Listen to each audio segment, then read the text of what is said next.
അമ്മേ നാരായണ, ദേവി നാരായണ, ലക്ഷ്മി നാരായണ, ഭദ്രേ നാരായണ. അമ്മേ ശ്രീ ഭഗവതി, എല്ലാ ഭക്തജനങ്ങളെയും കാത്തുരക്ഷിച്ചു കൊള്ളണേ ഭഗവതി. പ്രിയപ്പെട്ടവരെ, ഇന്ന് വീടിന്റെ കന്നിമൂലയില് നമ്മൾ ഈ ഒരു സസ്യം അല്ലെങ്കിൽ ഈ ഒരു ചെടിയെ നട്ടാല് നമ്മുടെ തടസ്സങ്ങളെല്ലാം മാറിക്കിട്ടും. മാത്രമല്ല, കടങ്ങള് മാറാനും സാമ്പത്തിക നിലവാരം വർദ്ധിച്ചു വരാനും വളരെ ഗുണകരമാണ്. പറഞ്ഞപ്പോ തന്നെ പലർക്കും ഈ ചെടി ഏതാണെന്ന് മനസ്സിലായി കാണും. കാര്യം ഇത് പലരും ഉപയോഗിച്ച് അവരുടെ ജീവിതഗതിയിൽ മാറ്റം വന്നിട്ടുള്ളതാ. വളരെ നിസ്സാരമായിട്ട് നമ്മുടെ പറമ്പിലെല്ലാം കിട്ടുന്ന ഒരു സസ്യം അല്ലേ. പലപ്പോഴും ദാരിദ്ര്യത്തിന്റെ കെണിയിലൊക്കെ പെട്ട് കിടന്നിട്ട് ആരോ പറഞ്ഞു കൊടുത്ത ഈ ഒരു അറിവും കൊണ്ട് അവര് ഇത് കന്നിമൂലയിലേക്ക് നട്ടുപിടിപ്പിച്ചു. അത് കഴിഞ്ഞപ്പോ പടിപടിയായിട്ട് മിച്ചം പിടിക്കാൻ പറ്റുന്നുണ്ട്, ബാധ്യതകളൊക്കെ തീർക്കാൻ പറ്റുന്നുണ്ട്, പതിയെ പതിയെ സമ്പാദ്യം മെച്ചപ്പെടുത്തി കൊണ്ടുവരാൻ പറ്റി. അങ്ങനെ ആശ്വാസപൂർണമായ ജീവിതത്തിലേക്ക് കടന്നു വരാൻ പറ്റി. അങ്ങനെയുള്ള ഒരുപാട് പേര് നമ്മുടെ ചുറ്റുമുണ്ട്. ശരിക്കും പറഞ്ഞാല് മാന്ത്രികതയിലെ നാട്ടറിവുകള് വളരെ വലുതാണ്. പ്രധാനമായിട്ടും ഈ പ്രപഞ്ചവും അതുമായി ബന്ധപ്പെട്ട പരിസ്ഥിതിയിലെ ചില വസ്തുക്കള് നമുക്ക് പോസിറ്റീവായിട്ടുള്ള കാര്യങ്ങളെ സമ്മാനിക്കുന്നുണ്ട്, വിപരീത ഗുണങ്ങളെയും സമ്മാനിക്കുന്നുണ്ട്. ഇപ്പം വീടിന് എപ്പോഴും ഗുണം കിട്ടണമെങ്കിലോ അവിടെ ഈശ്വര സാന്നിധ്യം വേണം, മഹാലക്ഷ്മി വേണം, ഗണപതി വേണം, ഗണപതി പ്രീതമായിരിക്കുകയും വേണം. പലരും മഹാലക്ഷ്മിയെ മാത്രമാണ് ശ്രദ്ധിക്കണേ, വീട്ടിലെ ഗണപതിയെ കുറിച്ച് ഒരു ധാരണയില്ല. സത്യമാണ് കേട്ടോ. വീട്ടിലെവിടാ ഗണപതിയുള്ള എനിക്കറിയില്ല. ഈ കന്നിമൂലയിലൂടെ സെപ്റ്റിക് ടാങ്കൊന്നും പോവാൻ പാടില്ല, മാലിന്യം കിടക്കാൻ പാടില്ല എന്ന് പറയുന്നത് എന്തുകൊണ്ടാ എനിക്കറിയില്ല. ഇതാണ് മറുപടി. എല്ലാരും പറയണു അങ്ങനെയൊന്നും പാടില്ല എന്ന്, അത്രേ എനിക്കറിയൂ. ശരിക്കും പറഞ്ഞാൽ കന്നിമൂല അത് ഗണപതിയുടെ സ്ഥാനാണ്. കന്നിമൂല ഗണപതിയെ ശരണം അല്ലേ. കന്നിമൂലക്കില് ഗണപതി, നമ്മൾ ആദ്യമായിട്ട് ഒരു വീട് വയ്ക്കാൻ കന്നിക്കുറ്റി അടിക്കുന്നത് അത് ഗണപതിയുടെ സ്ഥാനമായതുകൊണ്ടാണ്. അപ്പൊ ആ ഗണപതി അവിടെ പ്രീതമായിട്ട് കാണപ്പെടണമെങ്കിൽ ഗണപതിക്ക് ഏറ്റവും പ്രാധാന്യമുള്ള സസ്യങ്ങൾ അവിടെ ഉണ്ടാവണം. ഗണപതിക്ക് ഏറ്റവും പ്രാധാന്യമുള്ള ഏതാ? കറുക. കറുക കന്നിമൂലയിൽ വേണം. വെറുതെ കുറെ കറുകപ്പുല്ല് കന്നിമൂലയിൽ കൊണ്ടിട്ടാ മതിയോ? പോരാ, അത് യഥാവിധി ചെയ്യണം. യഥാവിധി എങ്ങനെയാ പറഞ്ഞുതരാം.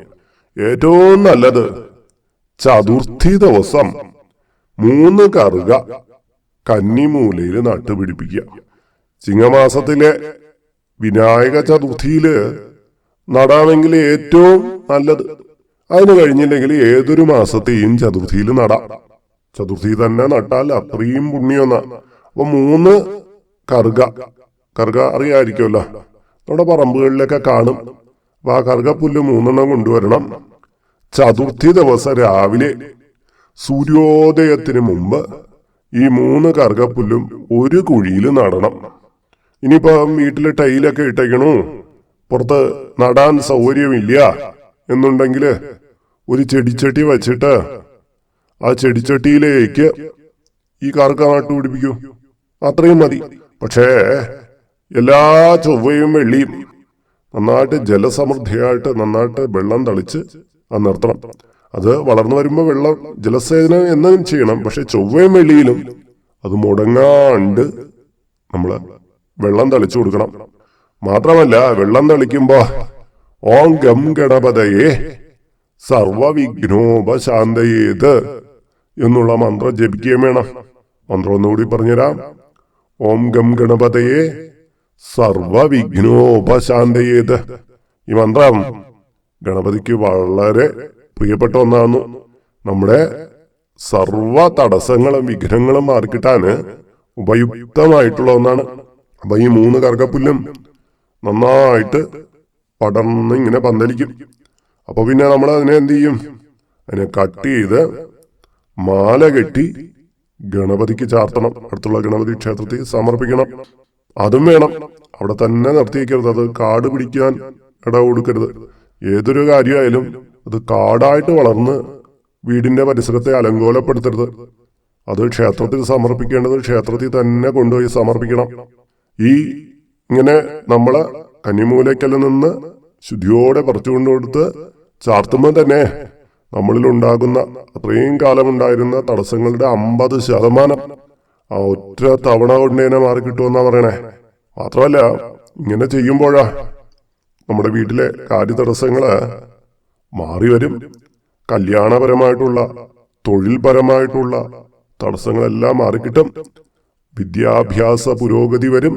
അങ്ങനെ നമ്മുടെ വ്യക്തി ജീവിതത്തില് എന്തൊക്കെ തടസ്സങ്ങളാണോ നേരിടുന്നത് ആ തടസ്സങ്ങളെല്ലാം മാറിക്കിട്ടും.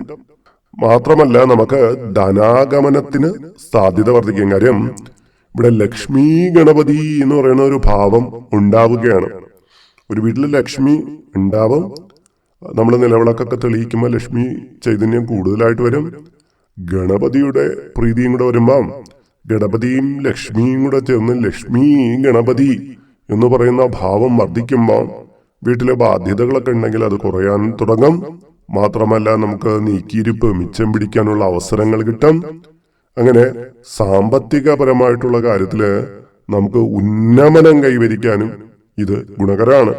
അതുകൊണ്ട് തന്നെ നമ്മൾ ഇങ്ങനെ നട്ടുപിടിപ്പിച്ചു കഴിഞ്ഞാൽ നമ്മൾ നിലവിളക്ക് കൊളുത്തി പ്രാർത്ഥിക്കുമ്പോൾ എന്നും 8 തവണ ഓം ഹ്രീം ലക്ഷ്മി ഗണപതയേ നമ എന്നുള്ള മന്ത്രവും കൂടി ജപിക്കണം. ഓം ഹ്രീം ലക്ഷ്മി ഗണപതയേ നമ. അതും വേണം. അപ്പൊ എല്ലാവർക്കും കറുക നട്ടുപിടിപ്പിക്കേണ്ടുന്ന രീതി മനസ്സിലായി കാണും. കന്നിമൂലയിലാണ് ഇത് ചെയ്യേണ്ടത്. മറ്റൊരിടത്തും ആയി പോരുത്. കന്നിമൂല അവിടെ തന്നെ ചെയ്യുക. വീടിന് പുറത്താണ്, വീട്ടിനകത്തല്ല. അതുകൂടെ ശ്രദ്ധിക്കൂ കേട്ടാ. ആൾക്കാർക്ക് ഒരുപാട് ഡൗട്ടുകളാണ്. പറയുന്നത് വ്യക്തമായിട്ട് കേൾക്കില്ല. ഓടിച്ച് കേട്ടിട്ട് വീണ്ടും വീണ്ടും വീണ്ടും ചോദിക്കും സംശയം. എനിക്ക് എല്ലാ സംശയത്തിനും മറുപടി കൊടുക്കാൻ ചിലപ്പോൾ പറ്റിയെന്നവരില്ലേ. ഞാൻ 2 കുട്ടികളെ ആശ്രയിച്ചിട്ടാണ് ഈ ചാനലില് വീഡിയോ ഇടുന്നത്. അപ്പൊ അവർക്ക് അവരുടേതായ താല്പര്യത്തിനും സമയത്തിനും അനുസരിച്ചാണ് മറുപടിയൊക്കെ പറയുന്നത്. എൻ്റെ അടുത്ത് ചോദിക്കണ തന്നെ. എനിക്കിതിൻ്റെ അങ്ങനെയുള്ള കാര്യങ്ങളൊന്നും വലിയ വശമില്ല. അപ്പൊ അതുകൊണ്ട് തന്നെ അറിയാവുന്ന കാര്യങ്ങൾ, അറിവുകൾ നിങ്ങൾക്ക് പറഞ്ഞു തരിക. നിങ്ങളുടെ ജീവിതത്തിൽ അത് പ്രയോജനമായി വരിക. അങ്ങനെയൊക്കെ ഇപ്പം ചിന്തിക്കണുള്ളൂ. അപ്പൊ എന്തായാലും സാമ്പത്തിക ഭദ്രതയ്ക്ക് വേണ്ടി ആഗ്രഹിക്കുകയും ഒരുപാട് പ്രയാസങ്ങൾ കൂടി വരികയും ചെയ്യുന്ന വ്യക്തികള് ഇതൊന്ന് ചെയ്തു നോക്കൂ. നിങ്ങളുടെ ലൈഫില് വലിയൊരു മാറ്റം ഉണ്ടായി വരുന്നതാണ്. അപ്പൊ ഇന്നത്തെ വീഡിയോ ഇവിടെ പൂർണ്ണമാവുകയാണ്.